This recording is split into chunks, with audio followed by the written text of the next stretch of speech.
Master Eds! Hoy! Ay. Oh, pare, basta? Ito, okay lang. Mukhang busy-busy ka dyan, Master Eds, Naalagaan kasi akong bagong halaman. Anong halaman naman yan, Master Eds? Ang tawag dito ay wheatgrass. Wheatgrass? Oo. Ano naman po ba yun? Ang wheatgrass ay isang uri o variety ng damo. Kung bakit sa tinawag na wheatgrass? Dahil tuwing hapon at nagkaka-high tide, nababasa yung damo, kaya wet. Ganun pala yung Master. Grass. Ano naman po yung mga katangian ng yung mga bagong discovery? Aba, marami. Ang unang unique na quality nito ay yung tinatawag na chlorophyll. Chlorophyll po? Oo.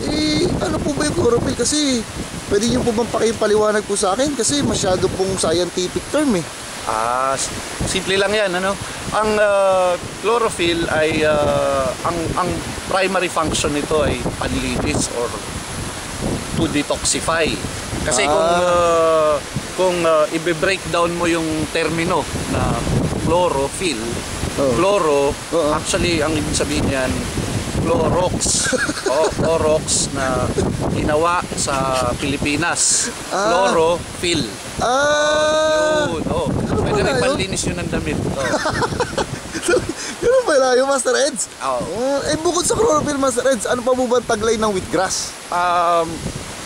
Ang wheatgrass ay rich in fiber o mayaman sa fiber.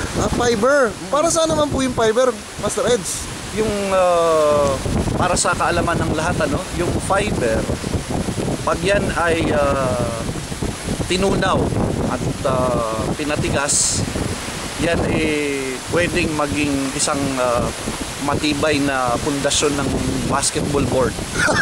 Fiber. Narinig mo na yun, di ba? Fiberglass. Yun. Ayun pala yung Master Eds. Master Eds, bukod naman sa mga nabanggit ninyo, ano pa po bang unique na katangian ng wheatgrass?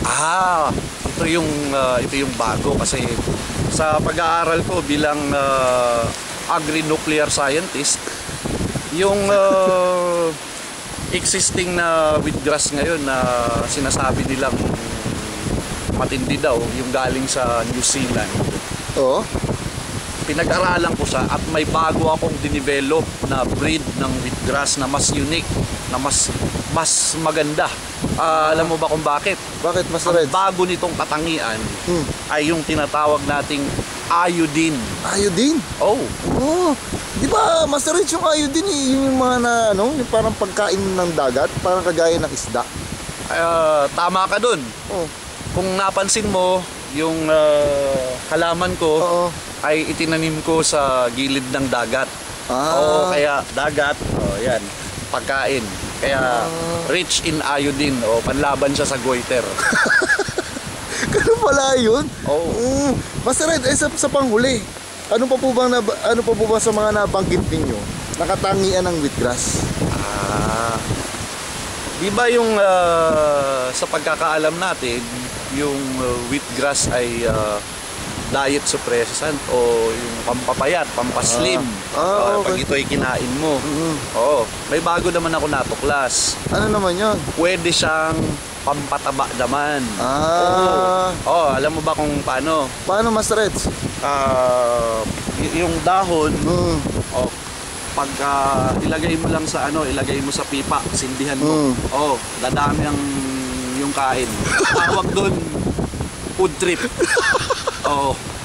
Tsaka ang isa pang magandang katangian nito, talagang sasaya ang buhay mo pagka kumakain ka ng wheatgrass. Kasi pagka sinindihan mo uli siya, maya-maya natatawa ka na. At yun naman ay laughing treat. Yung pala. Ayos ba? Ayos.